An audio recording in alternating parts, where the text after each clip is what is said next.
pride and ego are present for all of us from the time we wake up till the time we go to bed. We all have agendas, and sometimes we don't even know that we have them until somebody gets in the way of them. Welcome to The Defense Never Rests with Morgan and Akins, your monthly dose of uncommon sense about all things legal and some that are not. Hi, everyone. Welcome to this episode of The Defense Never Rests. I'm your host, Megan, and today I'm joined by Sam Ardery. And Sam and I have been talking for months about trying to get this podcast recorded, and our schedules were not aligning. And finally, the stars have aligned, and we were able to record this episode today. And I'm super excited to have him on. Sam is, he was a practicing attorney for years, and now he is, all into mediation, and he mediates very high value, complex mediation cases. But really what I love to hear from his outlook on mediations and the psychology has behind it when he approaches mediations and trying to get the parties to a point to resolve. And I think you'll find it super insightful and helpful. So with that, let's bring him in. Good morning, Sam. Welcome to the Defense Never Rests. I'm so happy to have you. Good morning, Megan. I'm delighted to be here. Well, it is, just for our listeners, it is the day after, at least right now for me, it's the day after Memorial Day. It's a beautiful, steamy, hot day in South Jersey. How is it by you? It's the same in the middle of the country. It's hot and humid, and we went directly from winter to summer. We kind of skipped spring around here. Yes. Yeah. I think it was like not even a month ago, I was sitting at my daughter's lacrosse game and we had snowflakes. So it's been a wild and crazy ride this spring, I should say. Yeah, I was in Scotland one time, and the guy that was hiking around with us said, "There's no such thing as bad weather, just inappropriate clothing." Yes. Yes, and caught off guard and said inappropriate clothing. Yes, I get it.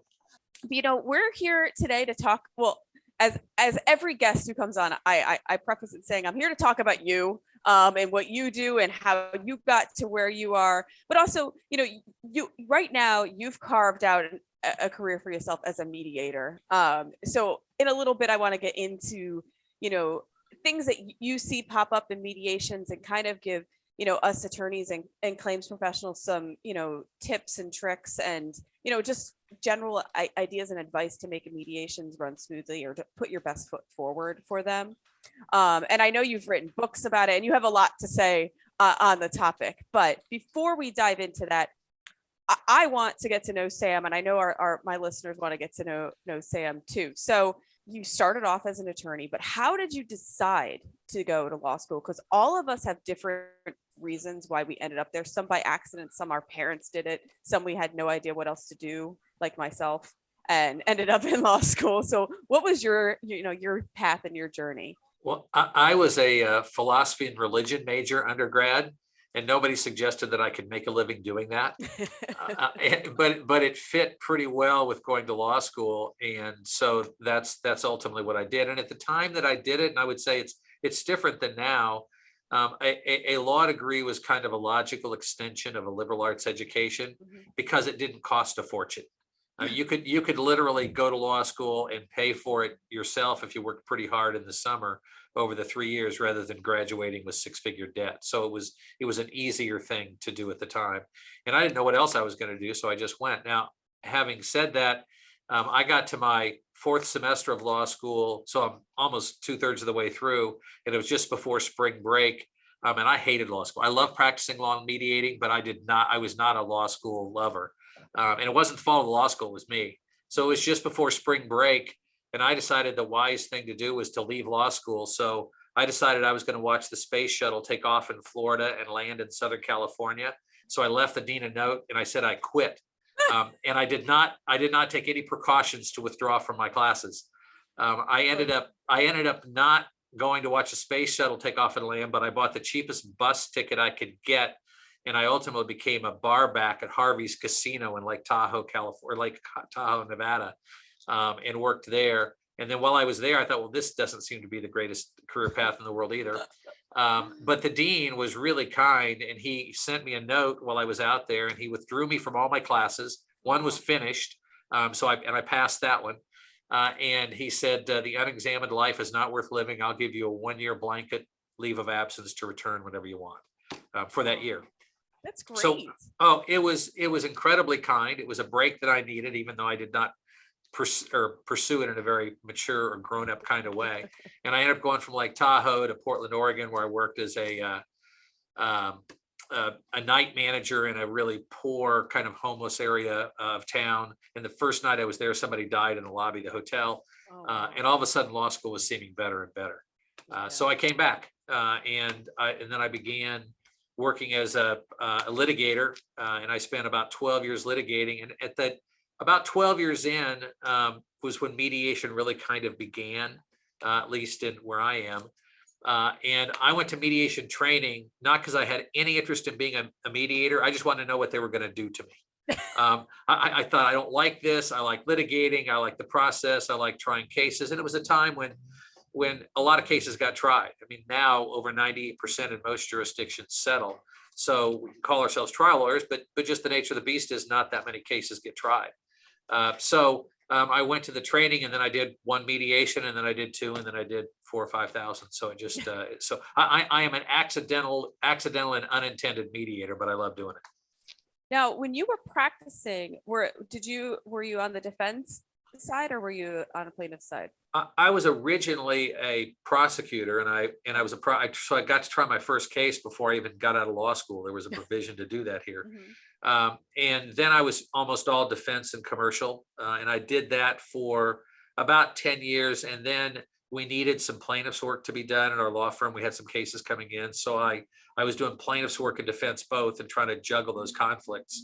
And then I became more of a plaintiffs lawyer, kind of a catastrophic injury person. And then it turned out that I was doing more and more mediation. So I transferred most of that practice to another partner in our law firm. And I spend about 90% of my time doing mediations, or talking about mediation, or teaching at the law school or other places about mediation and negotiation and conflict. So let me ask you though, when as like a younger attorney doing more plaintiffs work, what was the environment at your firm as to like business development?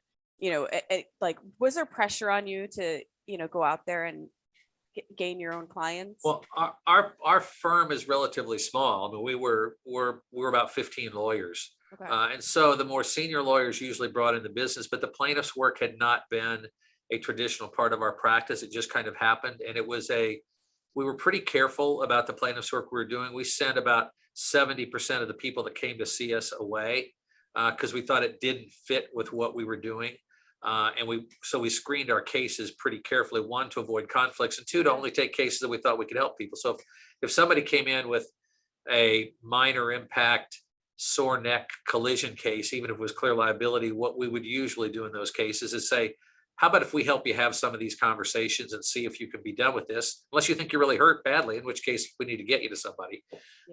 And help them get through it that way, and they just not bill for it. But there is pressure, but not crazy pressure, because the more senior people in our office had plenty of work to do. Mine just kind of naturally developed.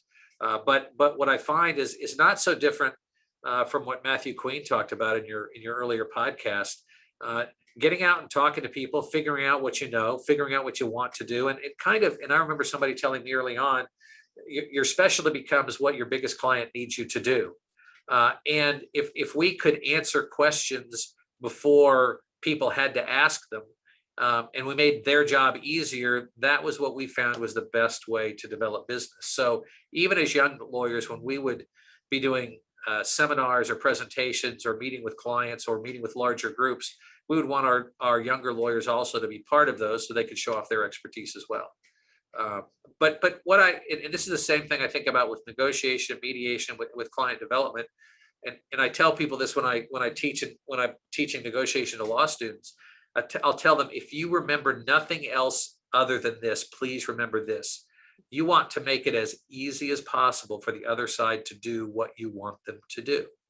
And I think in law schools and in the practice of law and seminars, we get so caught up in the advocacy, pounding our hand on the table, thinking our cases are great, that we forget that does not necessarily help get the other side to the place we need them to get to make good decisions, which may mean lowering a demand, raising a demand, whatever that might be. And I find the same thing works with client development, that getting the clients tends to be a byproduct of other things we do with that person, rather than just going in laser focused on, I've got to get this client. For sure. And I think going in with the sole intention of just like gaining a client, I think that's almost like a recipe for disaster, because you're going in but kind of more selfish reasons than, hey, I want to figure out how to help you, and what is it that you need and you're lacking, and how can I help that for you and change it for you, more so than, I want a client, can you be mine? Yeah, exactly. I mean, well, and there's a great, people tend to want to spend time with people they trust, right? And even though, when my three daughters are all grown now, but we might tell them, trust is earned. It's also chosen. I mean, we're making decisions to trust people every single day. I was thinking yesterday, I was standing on the edge of a busy street in Chicago, and cars are whizzing by me at probably 60 miles an hour, and I'm a foot from the edge of the road. Well, I'm trusting that those people aren't drunk, that they aren't texting, that they're not going to miss what they're doing and swerve off the side of the road and hit me. And I don't know any of them. So we are choosing to trust every day in certain ways. And I think that piece with the clients or potential clients, there's a trust equation that I find incredibly helpful that a guy named David Maister came up with. The equation is trust equals, and the numerators are on the top line, is credibility plus reliability plus vulnerability. Those are the three entities on the top, or the three topics on the top. And the bottom is self-focus underneath the line. And so and it kind of goes to what you were just saying, if I lower my self-focus and don't make it all about me, trust goes up. So if I don't go in saying, I got to get this client, or if I don't treat a case when it comes in as an asset, as opposed to a problem to be quickly solved for the benefit of my client, then that's saying, okay, I may make less money this time, but it is a profession. And my job is to deal professionally with those people. So as I become more vulnerable, trust goes up. As I focus on myself less, trust goes up. And if I do those two things, which might seem a little bit counterintuitive, then I'm more inclined to have a client want to work with me. I had a great conversation with a lawyer. It was a big piece of litigation with a boatload of money involved. And it was with one of the senior litigators at a firm in Chicago. And we knew this mediation was going to take a lot of time. It was set up over the course of several months, and we were going back and forth and going up for in-person meetings. It was before COVID, and also doing things in between. And we got to the last day where it looked like it was tipping towards settlement. And he came in and he said to me, he said, this case is going to settle today because it makes sense for our client. It's a good decision. But by settling it today, we're probably giving up $3 to $5 million in fees. And he was not saying that like we ever considered doing it otherwise. He was just stating a fact. But the fact for him was, the way we do business at this law firm is we represent clients well, and we're not going to treat this case as a $3 to $5 million asset. We're going to treat this case as one that we're going to wrap up for our client because it makes sense and our client wants it wrapped up. But that's not the way everybody does business. And if a client perceives otherwise, they're not going to want to do business with you. Oh, I couldn't agree more. Like, it's come up a lot on this podcast, even when I talk to people on the phone before they come on the podcast, like that mindset that, oh, I can't get rid of this file because then what will I do? And rather than being like, well, if I can wrap this up quickly and efficiently, there will be more to do, but you're doing a service. Like I remember early in my practice, there would be certain firms that I would have, representing co-defendants, and it was clear what they were doing. Like I would joke, I was like, every thought comes on a separate piece of paper because they can bill for each paper, rather than trying to kind of consolidate things and like work together to resolve it. They almost wanted to stretch it out to make more money for themselves versus, wrapping it up for their client. And being on the other side of that, or even have a co-defendant that has an attorney practice in that way, it's infuriating because it makes your job harder too, because they could be holding up resolution for everyone. And I'm sure you see this in your mediation practice. If you have multiple defendants, I'm sure you see it all the time, that there's that one defendant that is just being unreasonable for no good reason, or a reason, definitely not a good one. Well, and I think, and I do see that, and I try to be careful not to judge it. Think, okay, maybe that they've got a relationship, and that client has hired them, and it may be a repeat client who's decided they're okay with that for whatever reason. But the thing that I find most curious now is we know that in almost all jurisdictions, 98% or more of cases settle. We know that. And if that's the case, then why is it we would want to wait 3 years and $1 million of litigation fees in to get the case done? But I think that the difficult part of that, and when I do, because people often call me about pre-suit mediations. They'll say, let's do a pre-suit mediation. We think there's not that much of a liability issue, or we think there's a damage issue. We've got multiple defendants. And I'll say, okay, I'm happy to do that. But I want everybody to know that takes way more sophistication on your part, not less. Because even though we never know until the jury comes back what's really going to happen. I mean, we all are projecting and we're evaluating our cases and we're saying, okay, what things might make juries come in at higher or lower numbers. We don't know for sure until the jury comes back. But sometimes where people will get stuck in that pre-suit process is say, well, we don't know what this expert's going to say. We don't know what that expert's going to say. Or we don't know what this witness is going to say, but you've got somebody who's a quadriplegic in the hospital and there's a dash cam video of what happened.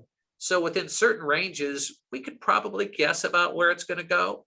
And people say, well, I've got to know. And I'll say, well, then let's not pre-suit mediate it. Because there's an author, a Native American author named Dark Rain Tom, THOM. And she was giving a talk to a women's group. Golly, it's probably been 20 years ago. I was not there. My wife was. But the thing she came away from that is one of the things Dark Rain Tom said, which I think applies to all litigators, is the moment of absolute certainty never comes. And unless you can accept that as a reality, it becomes enormously difficult to do your job on either side. Because I've got to say, okay, I don't know for sure what's going to happen, but part of the reason my client has hired me or hired you or hired anybody else, say, okay, here's what we know right now. We know that we've got X% chance of winning and losing. We know that on a pretty generous jury day, the jury might come back in this range based on experience we have. We know if we do pretty well, this might be a conservative jury number. We know that we've got these kinds of costs with experts and depositions and other things are going to have to happen. And what are the intangibles that might make us more or less inclined to settle a case? And I call that the 5-finger diagram. And I literally draw an ugly hand on a board, whether it's in a tall building in Chicago or New York, or whether it's in a one-story office in southern Tennessee. Because what it helps me do is it helps me ask questions of the lawyers in terms of how they evaluate the case. And even if they don't want to answer the question for me, it gives them a chance to have that conversation with the client. And it lets me give the client permission for their lawyers to answer difficult questions. And I'll tell them that. I'll say, my own bias is, I think I've got a 20% chance of losing anything. There is at least a 20% margin for error. So the client's thinking, well, golly, how can I lose this case? I was sitting at a stoplight and I got rear-ended by a semi-tractor trailer. Okay, probably you don't lose that case, but we've all seen things happen if you've tried enough cases that shock us for reasons we never could have guessed. So when we go through that process, it lets the lawyer talk to the mediator directly about how she evaluates the case and lets the client hear that conversation without having to completely personalize it. And I would never ask, particularly a plaintiff, not to personalize their case, but in a way that they can say, oh, these are issues that do come up. And I can tell them, this is what the people in the other room are doing too. That defense lawyer and that claims professional are doing the same thing because they don't like losing any more than you do. They're in a better position to afford to lose because on the defense side, it's a risk analysis game all the time. But the plaintiff only has one case. And so it allows the conversation to be more broad and the clients to participate differently. Yes. And do you find, I'm veering off a little bit, but when you mentioned the different areas that you mediate, do you find like there's a different mentality in approaching how people approach mediations depending on where they live geographically? Yes. So what do you see? I'm curious.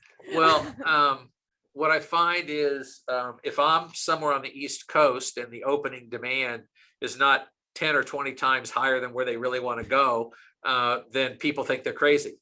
If I want to do mediate that same case in Oklahoma, and they're more than 3 times the amount of what the case might really be worth, then people walk out.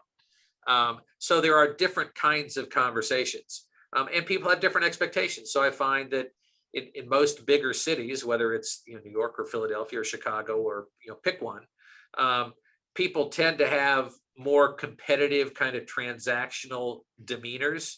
But what I find is the people that, and this is just kind of research based, but the people that negotiate the best, that mediate the best, that deal with conflict the best, tend to be the people that know themselves the best. Yeah. That doesn't mean they necessarily behave exactly like themselves, but it's, the old adage of, if, the only tool I have is a hammer, everything looks like a nail. And I think the piece, I realize I'm veering off too, but I think the biggest piece people miss wherever they are is that when we are advocating, we are rarely listening. And if I'm not listening and paying attention, then I may not be able to figure out where my pressure point is, where my point of entry is with that other person, what might really get it done. Which is why in my book, Positively Conflicted, I talk about 3 counterintuitive ways to deal with conflict or negotiation, and they are: embrace discomfort, because none of us like to be uncomfortable, to radically listen. And when I say radically listen, I'm talking about listening, not active listening like we nod our heads and say hello like you might do in a friendly conversation, but I'm talking about listening radically and open to the possibility I might be wrong. Can I be open to that 1% possibility that I might be wrong? And the third one is to admit my part of the problem, that I am, because there is no conflict if I just say yes, right? I mean, if I'm an insurance claims person and I write the check, there's no conflict anymore. If I'm on the plaintiff side and I take the claims representative's offer, there's no conflict anymore. So that is an option. Maybe not the best one. Doesn't tend to be the way we do it.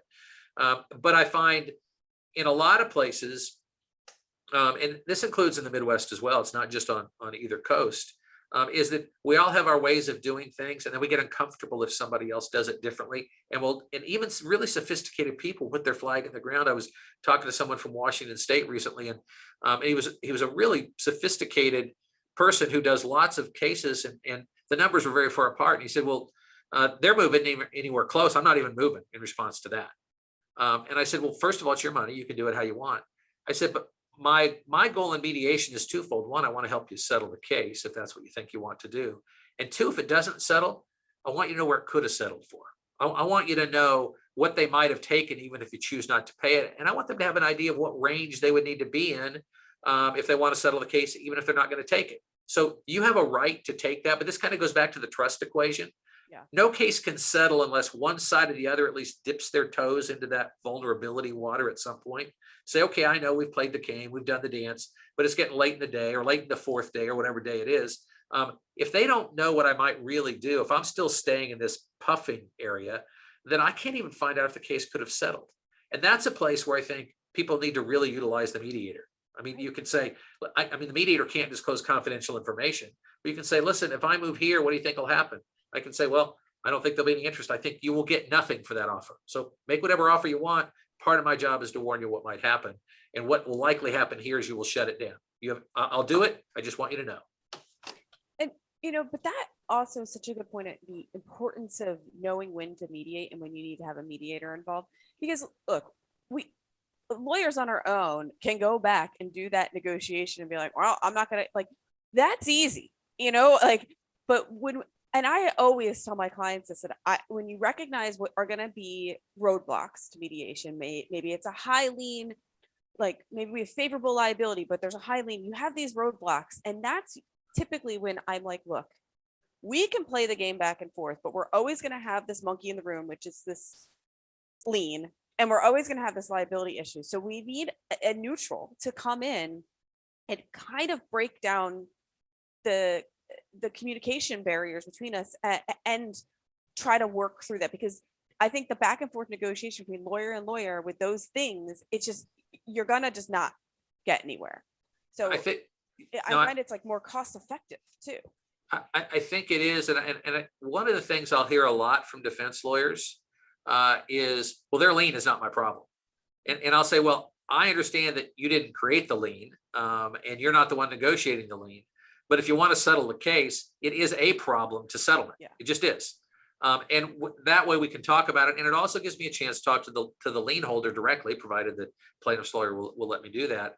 And I can use the defense arguments in doing that. And then when we talk about kind of that evaluation process, if you've got an experienced lawyer or claims person dealing with the comp lien, we can say, listen, everybody agrees this is $1 million case. They've just topped out at $200,000. If the plaintiff is willing to consider $200,000, what do you think the chances are you're going to get any money back on your lien if this case gets tried? And it gives us a chance to kind of have that conversation very differently. Because you're right, the lawyers can go back. Well, and I guess speaking to that, I talked to a lawyer, it's probably been 6 months ago now, and I hadn't seen him in a long time, and it wasn't just because of COVID. And I said, I haven't seen you lately. What's going on? He said, well, a couple of years ago, what I started doing as soon as a case comes in is I pick up the phone and I call the plaintiff's lawyer. And I don't call the plaintiff's lawyer to say your case stinks or anything else. I just call and say, hey, I'm going to be defending this case. Here are the standard things I file at the beginning in terms of an appearance and a motion of enlarged time to do an answer. And we usually do standard discovery. Are there some things about this case you want me to know now that you'd like me to tell my carrier? Do you think this is a case that could, he has a real conversation with them. And what he said is, I'm mediating about 50% as much as I used to, because he and the other lawyer have established a relationship right at the beginning, rather than emails that can carry all kinds of baggage, unintended, or I'm busy, it's the end of the day, it's irritating, and I just send this curt response, not even intending anything nasty or accusatory, but it gets read that way. So what I intended doesn't matter if the result is it sounds bad to the other side, makes them mad. Yeah. I had a very, very similar conversation with a friend of mine who's a plaintiff's attorney who came on this podcast too. And he said, like, when at the very beginning, when they issue their initial demand letter to the insurance company, he's like, if that adjuster would just pick up the phone and call me, we could probably eliminate like so many issues, and we could probably resolve this without them even having to hire counsel. And he was more of giving a plea, like, call me, call me, and we could probably get this done. And but that's not always the case, but I do think it's the case more often than not. And even after you have counsel engaged, to do exactly what that attorney's doing, I do that all the time, just to talk to them early, like, and have the frank conversation. What's going on here that I'm not, like, I'm reading the complaint, but what's really happening? Like, what's the real deal? What are you not going to put in a letter, but you're willing to share with me? Your letter is full of chest thumping and puffing. But let's talk about the case. We agree maybe that, short of lightning striking, you're going to win on liability. The damage range is really huge because of these things. Are these things you could get me sooner than later? Is treatment over? Is it not? Is this just a concussion, or is it a real TBI with some different factors in there that they're going to be experts? And that way you can say, okay, we're not going to file suit right now, but we're going to spend 3 months trying to exchange some information and be as candid as we can, which works well on the defense side and works well for that plaintiff who doesn't get any money till it's over. But I find if defense counsel or if the insurance representative uses that as a time to leverage and not be realistic about where the case might go, then it doesn't help at all. It diminishes trust, and it makes the litigation, when it ultimately happens, last longer, be more contentious, and cost more. Yeah, I will say I recently, or I guess it wasn't recently, a while ago, did like an early mediation in a case that we were trying to, recognize that there could be exposure because of the damages, but was a good early mediation case. And the opposite of that happened, or I would say the trust was broken down right away, because the plaintiff, even we had many conversations ahead of time about approaching this mediation, and the plaintiffs came in, there were very unreasonable expectations. I think particularly for an early mediation, like they were approaching the mediation as if it were a late game, discovery is already done. Everything's been ironed out. We know where this kind of goes, versus, okay, we're trying to do this early, to kind of save everyone some maybe money, time, and it imploded in like 2 hours, just done and done. and that could happen on either side. I'll ask people sometimes, they're like, because sometimes it can be in the defense room or the plaintiff's room. I'll say, okay, and I realize you're not giving me authority to tell the other side, but if you tried this case 10 times, from what you know now, what would be a pretty good verdict from the plaintiff's standpoint? They'll give me a number. And I said, what might be a verdict where you get a verdict, but you're pretty disappointed? Not your worst day, but you're disappointed. They'll tell me that. I'll say, okay, well, we're pre-suit. Where do you want to start? And they'll be like 6 times their high-end number. And I'll say, you have authority. You got every right to do that. But again, back to negotiation literature, we can talk about anchoring till the cows come home. But the kind of anchoring that works is the first person that anchors in a reasonable range, not the person that anchors the highest. And what I will tell people on the defense side and the plaintiff side is the reason 98% of the cases settled is we usually have pretty sophisticated people on both sides. If I had to tell everybody they were betting a month's pay on where this case ends up, I'll bet your ranges would not be more than 10% apart, or likely would overlap. But so we can do this, but and the same happens to the defense room. Defense might say the range is $500,000 to $1 million. And I'll say, okay, where do you want to open? They'll say 50,000. I'll say, okay, that's fine, but we're not going to get anywhere. You're going to get no valuable information. If the plaintiff does the same thing in kind, we're just all going to be stuck. Yeah. And I will say personally, when I'm sitting in that room, I truly honor the mediator's input on to what would be a good and a bad start. Like, we always talk about it, the client, like, this is where we want to be, but like, I appreciate the honest feedback when you give that opening number. And if you were sitting there, Sam, you're sitting there, Sam, saying like, you can do it. But I'm going to tell you, this is, I truly appreciate that, because your role is we all are coming for a common goal. And that might make us feel a little uncomfortable and, make us uneasy. But if I know going in, offering the 50,000 is going to make them walk off the bat, well, sometimes it tells me two things: that maybe they're not coming in here, wanting to resolve the case, but also we could be unwillingly setting them off to be like, well, they're not coming in here with the right purpose. So that's where you come in to be like, look, you want to give this a fighting chance. Well, and the other thing I want to keep in mind, but when I was a litigator in either room, and certainly as a mediator, is if somebody's getting really angry, I want to know why. Because anger usually is a secondary emotion to fear of something. And that there may be things going on I don't know, or that you don't know, or it could be going on with your client that you don't even know. There could be change of authority or changes in management in an insurance company where people have decided, listen, we've got a new way we're going to negotiate cases. And we're going to do an evaluation. We may decide we're not even going to tell our lawyer, which drives lawyers crazy, but they have their case, they can do it how they want. And we just don't even know what that is. And so there could be, I've had more than one frontline experienced claims person say to me when we're really far apart, and I say, we've talked about this case. You guys have told me what you think it's worth. The range is, and you're not where the plaintiffs are, but your number all day, we're at the end of the day, you tell me you're out of money and you're not even at your low end. And this has happened multiple times. Say, listen, I think we're going to get our butts kicked at trial, but I am better off blaming it on a bad jury than going back to my vice president asking for more money one more time. And I think that's a case back to defense lawyers. To the extent you have a good relationship with that frontline person, those are phone call conversations. Those aren't email conversations. Say, listen, I've sent these evaluations and you're coming back and telling me you're way lower. I said, is that a problem where we really see it differently? Or is there something else going on that you need more for me? Or you've decided there's certain kinds of cases you want to get tried to get some data on, because I'm really missing something here. And that becomes an important relational piece between the defense lawyer and the claims person.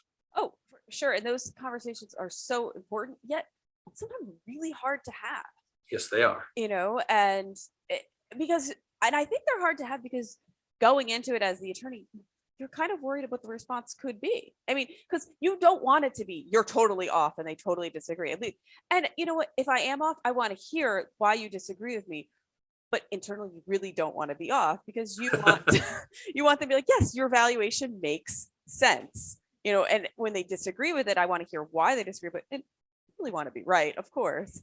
But they're hard conversations to have, but they're just super important, and it just further solidifies the relationship and the trust, like you said, between you and the adjuster, you and the insurance company, or the client, or whoever it might be. And I think you can, on the defense side, people can lay the groundwork for that in their initial evaluation letter. Say, okay, based on what we see, this is what liability looks like. This is what damages look like.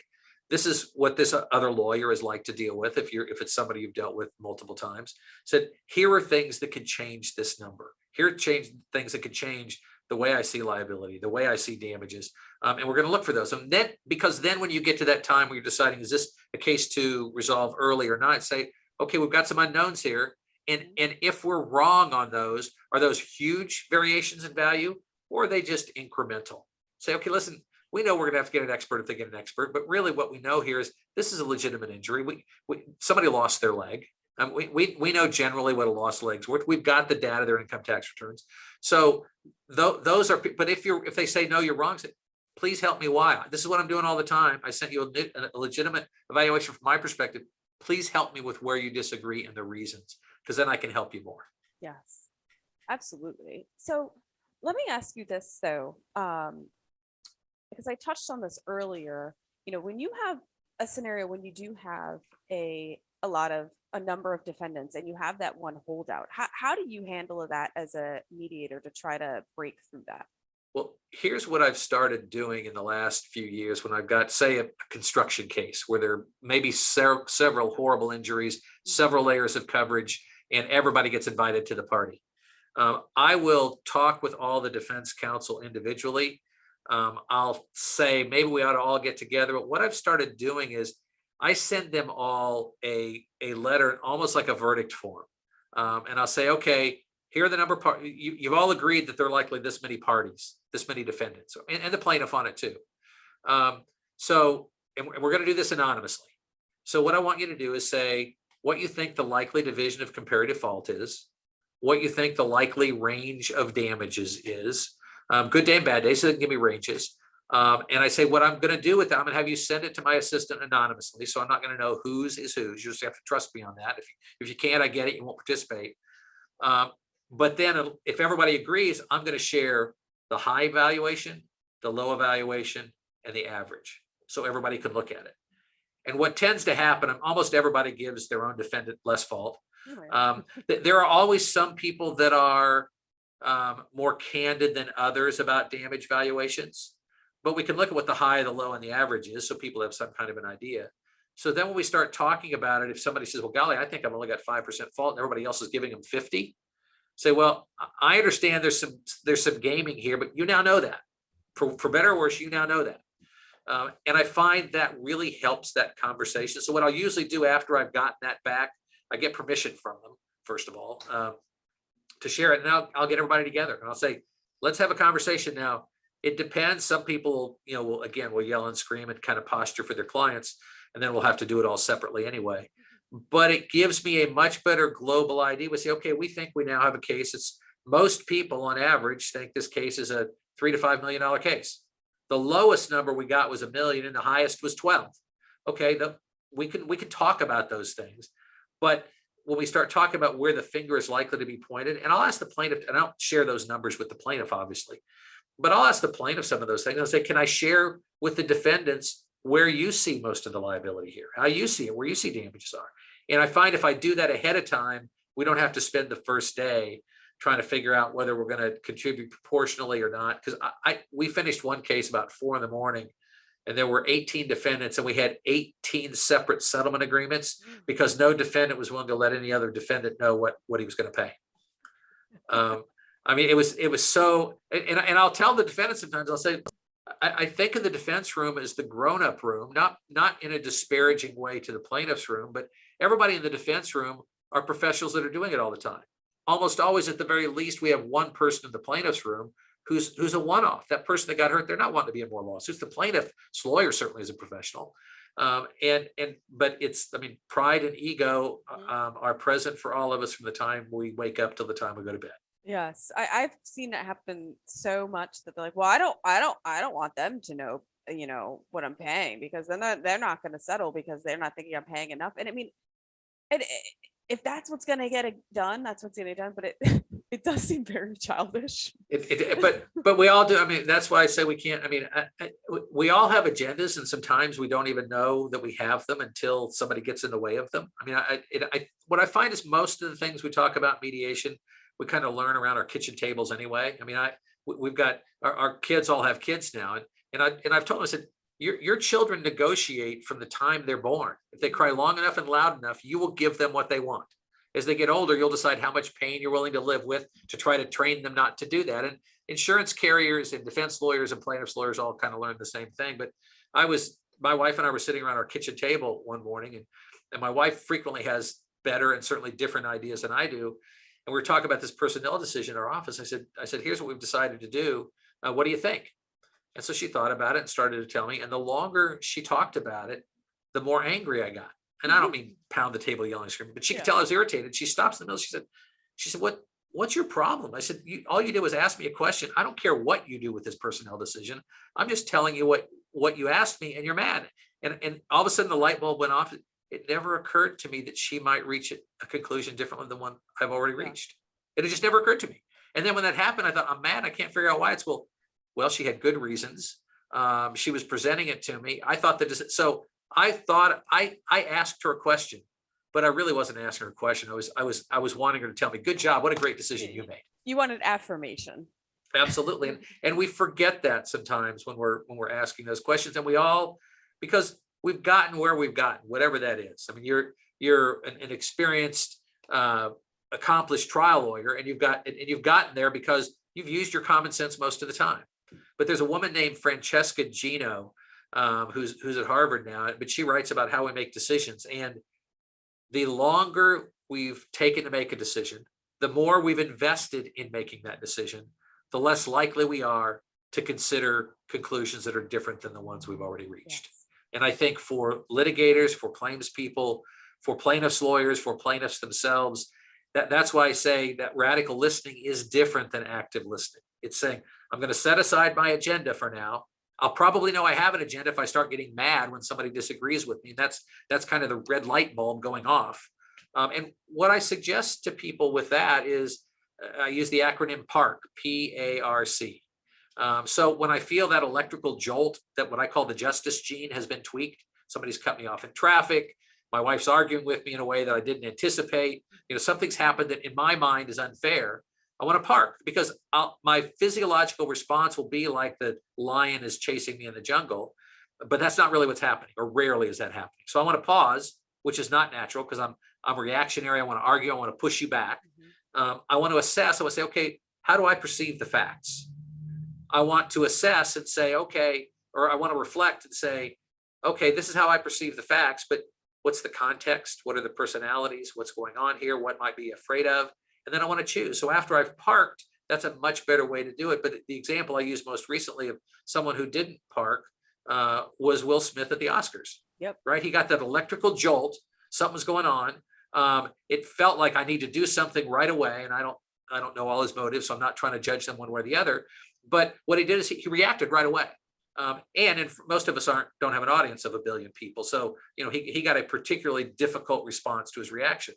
And I'm not trying to throw stones at Will Smith, because I'm capable of doing the same thing, whether it's at my kitchen table or in a mediation. But I find if I can pay attention to the physical cues, whether I'm the litigator, the claims professional, the plaintiff, the plaintiff's lawyer, or the mediator, because I get tweaked too, that can really help me step back and say, okay, how can I engage in this conversation in a way that moves us forward rather than blowing it all up? Yeah.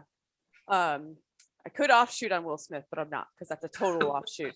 Yeah, and I didn't mean to go there. I just thought No. it's an example that people know of in a completely different setting. But haven't we all done it? I mean, haven't you blown up and think, oh, golly, I totally misperceived what was going on, or and I responded badly. I just did.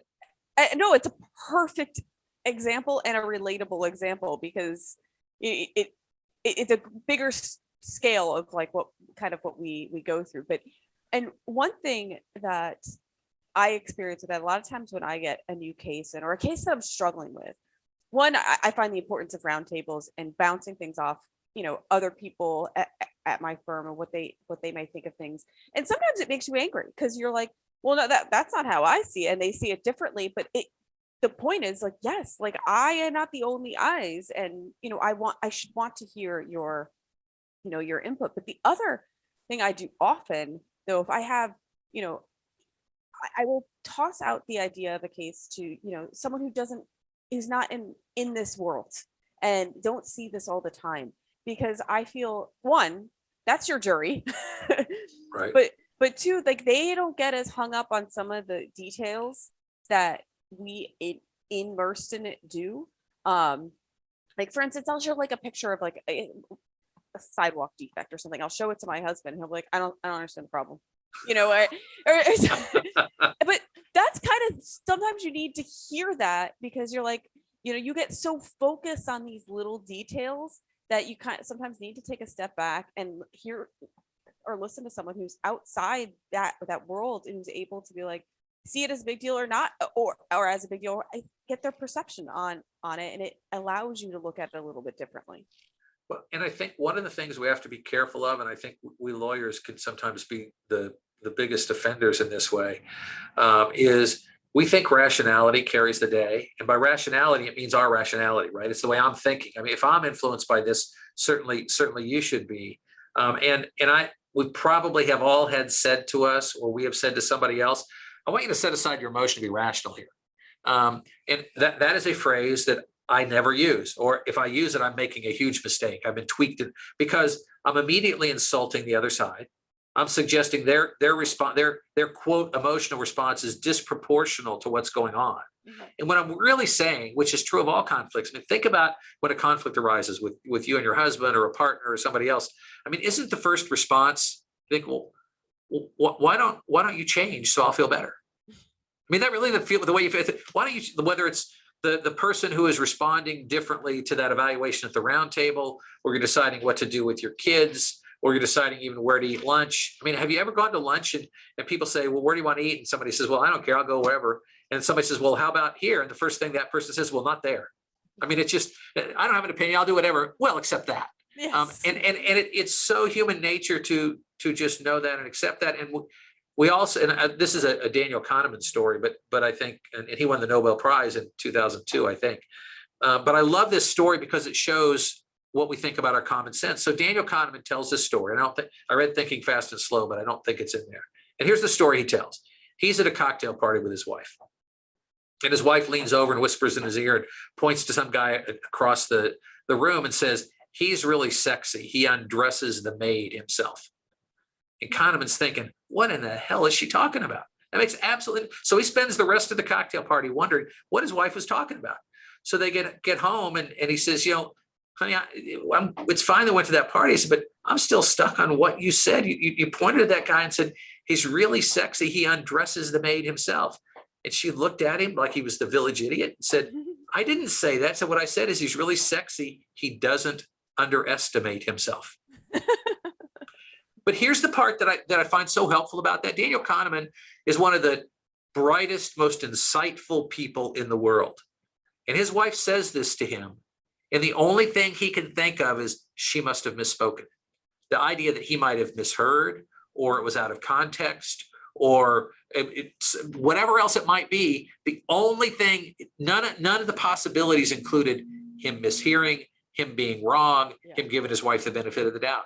And I think that is the challenge we face when we send evaluate, whether you're the plaintiff's lawyers talking to the plaintiff about what their case might be worth, or whether you're the defense lawyer sending that initial evaluation letter and changing it later, always hopefully with reasons, that we get wed to that. And it never occurs to us, wow, that plaintiff's lawyer might bring up something that's relevant. We might have actually missed this, or this is an issue we hadn't anticipated. It is now in this case, and we need to consider it differently. And I think data is important. Like we talk about slip and fall cases, and in the venue I practice most of the time, generally, if you take all the slip and fall, the premises cases that are out there, the defense wins them a little bit more than half the time. If you throw snow and ice into that, the defense wins them about 70% of the time. Now that's taking all kinds of fact scenarios. But there was one that was recently tried on snow and ice, and the plaintiff's lawyer thought what the case was worth. The defense lawyer didn't settle, and the jury came back at $4 million. Well, nobody thought $4 million. And that idea that we are just not always right. We're going to get it wrong, and that risk factor is in there. We want to say, all things being equal, we think this case has a value of A to Q. But there's some things that could happen it's worth otherwise, and say, but that's what we try to find out. Well, and that kind of dovetails into the nuclear verdict that we see. And when you have a case that's involves a scenario that we see more nuclear verdicts in, like say trucking, we see more of them. Do you approach that mediation a little bit differently, knowing that there's those, I still call them outliers. I think they are outliers, but they're there. Do you approach it a little bit differently though? I do.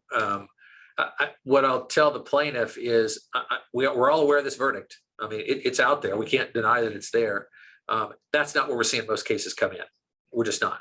And I'll see if they will talk to me about where most cases come in. And then I'll talk the same to the defense about where they see most of these similar kinds of cases coming in. I'll say, now, the plaintiffs are going to be at higher numbers because they are unavoidably affected by this that happened, whether that's a different venue or different facts, whatever else. So the question in the defense room becomes, are you willing to pay some kind of a premium to avoid the nuclear verdict? Or have you decided we think this is a case that's worth, $5 to $7 million or whatever that number might be. And if they want 15 or 20 or 40, whatever that number, then they got to go try the case. That's simply a risk you've chosen to take.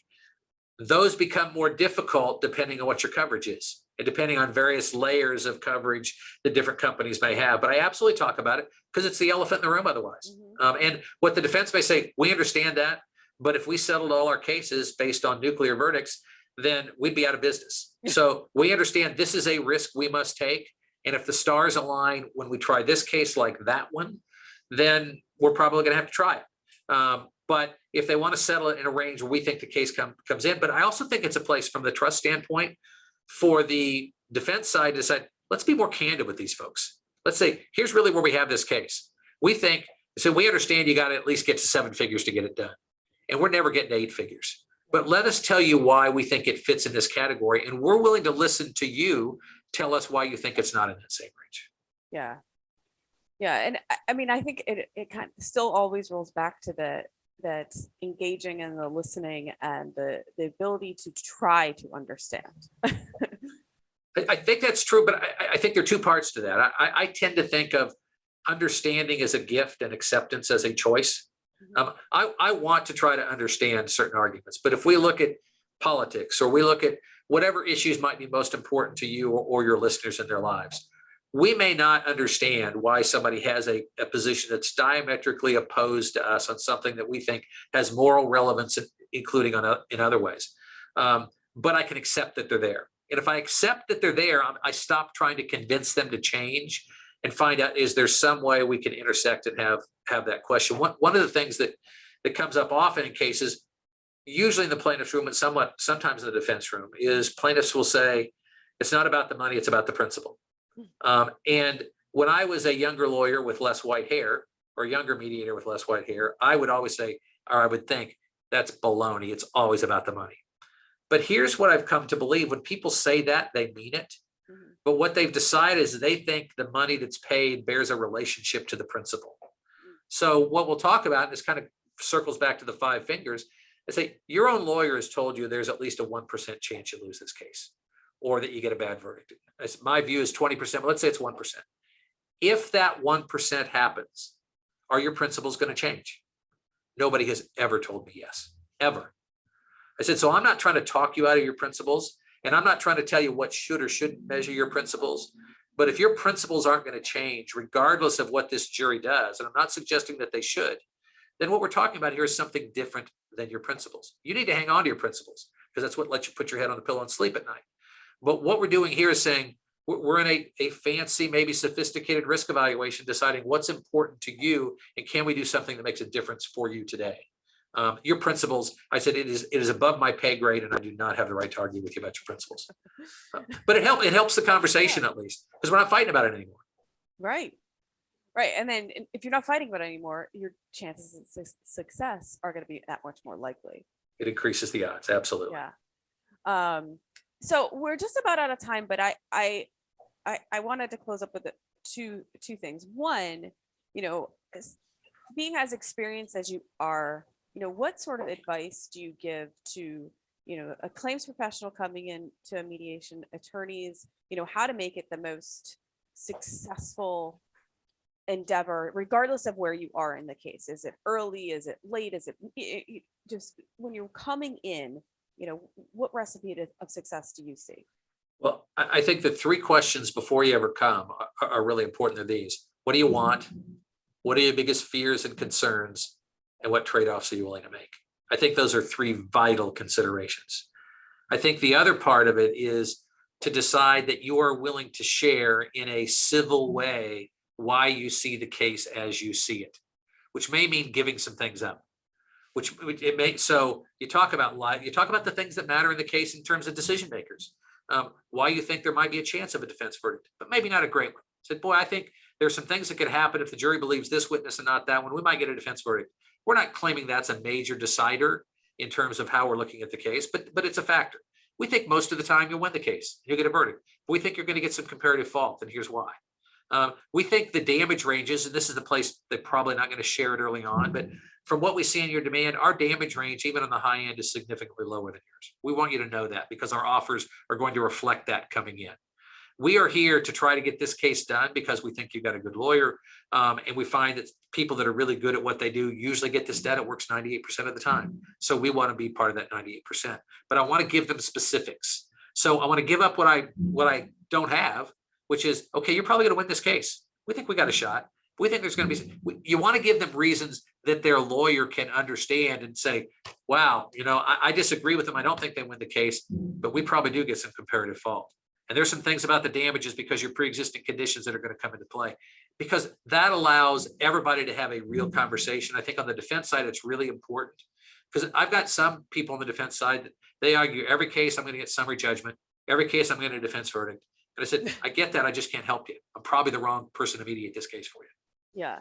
And I don't, I'm a little dumbfounded by everyone who thinks they're always going to win that. Like, there are cases you assess, like, this is a good summary judgment case. I recommend us doing it. However, well, like, and yeah, I would suggest every defense lawyer, every plaintiff's lawyer, every claims professional should read at some point about Robert Cialdini's Science of Influence, because we are at most going to be able to influence the other side, not change their mind by telling them they're wrong and we're right. And Cialdini when he talks about the science of influence, he talks about likability. He talks about social proof. What are other people doing? He talks about reciprocity. He talks about authority. Do I have the stripes to do the job? Which doesn't mean telling everybody how smart you are. And he talks about some other things as scarcity. He talks about some other things as well. And if I use those things well on either side, it gives me a chance of engaging in a way that I might get a little bit of influence. On the plaintiff side, maybe get a little bit bigger number. On the defense side, maybe keep the number down a little bit. And if people do those things, which is why I'm going to plug my book now.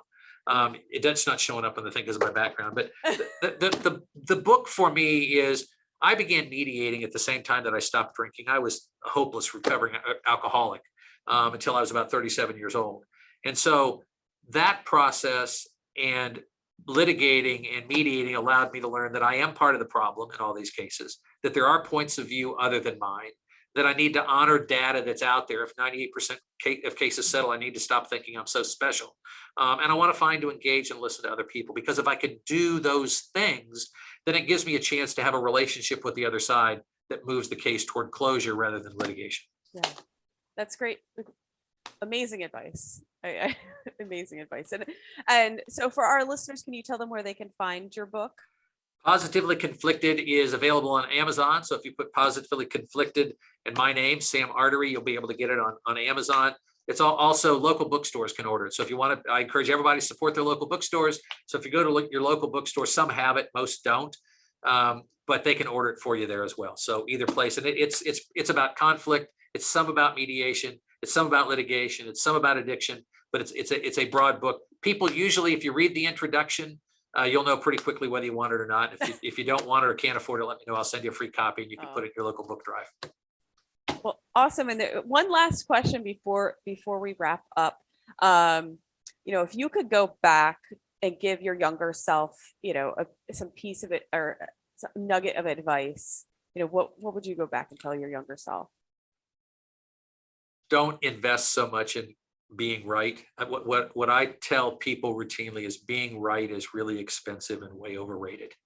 And I think the younger we are, the less self-confidence we have, the more afraid we are of outcomes and how we look. And I was deeply invested in those things as a young lawyer. So I was kind of the classic, only tool I had was a hammer. And I was so threatened by people that used different tools that I would ignore them, sometimes to the detriment of my client and sometimes to the detriment of myself. Yeah.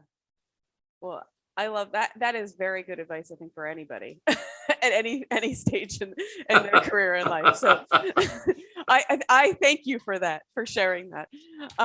Well, Sam, it's been such a pleasure. I hope everyone, listening here, reaches out to you either to get your book or, if they need your mediation services. I encourage you to reach out to Sam. I think you have an amazing approach to, either small or highly complex mediations.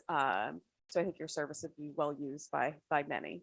Well, it's been a delight. If anybody wants to reach me, they can reach me at sardery, ARDERY at law, LAW, B as in boy, R as in rabbit.com, sardery at lawbr.com. And I'd be happy to chat with anybody.